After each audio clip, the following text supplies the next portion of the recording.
Bonjour et bienvenue sur Objectif Mental, le podcast où l'on explore le coaching et la préparation mentale.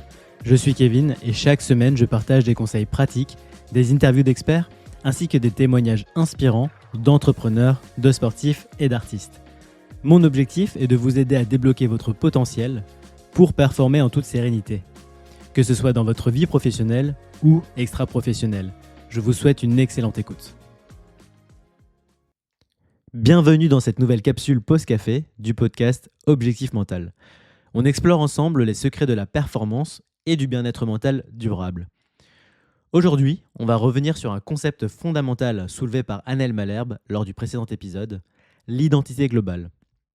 Se construire une identité globale permet de protéger son estime de soi en cas d'échec.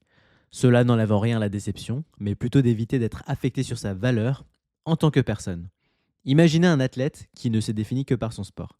Que se passe-t-il en cas d'échec ou de blessure ?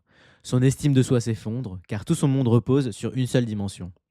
Pourtant, une identité globale riche peut tout changer. Lorsqu'on se définit uniquement par un rôle ou une activité, on devient vulnérable. Reprenons l'exemple d'un athlète. Si tout son être repose sur ses performances, alors un échec peut être vécu comme un effondrement total. Je n'ai pas gagné, donc je ne veux rien, c'est ce qui pourrait se dire. Ce mécanisme n'est pas seulement valable pour les sportifs, cela peut arriver à n'importe qui. Un entrepreneur ou un cadre ou un dirigeant qui ne voit sa valeur qu'à travers le succès de son entreprise ou de sa carrière, ou un parent qui ne se résume qu'à son rôle familial. Donc comment éviter cette fragilité et construire une identité plus solide et plus riche ? 1. Diversifiez vos centres d'intérêt. Investissez du temps dans des passions ou des activités en dehors de votre domaine principal. Par exemple, un athlète comme Blaise Matuidi a commencé lui à investir très tôt dans des startups par exemple.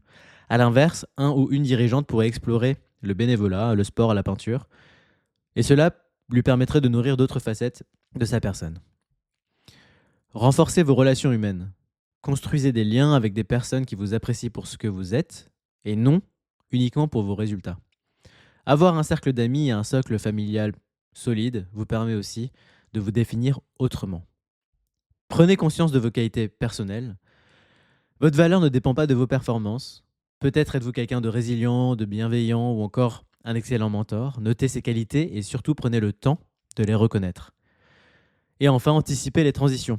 Que ce soit une reconversion professionnelle, une blessure ou tout autre changement majeur, préparez-vous mentalement à ces étapes.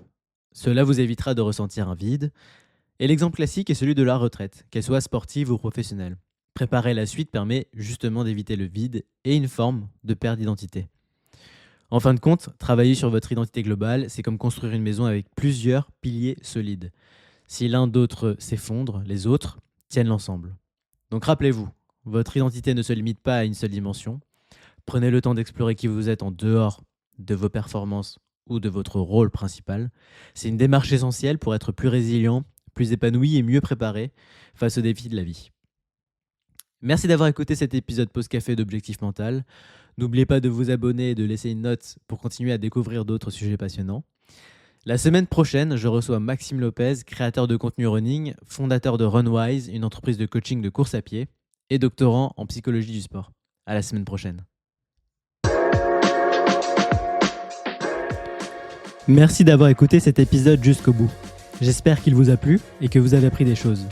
Si c'est le cas, merci de mettre 5 étoiles sur Apple Podcast ou Spotify et surtout de partager cet épisode autour de vous.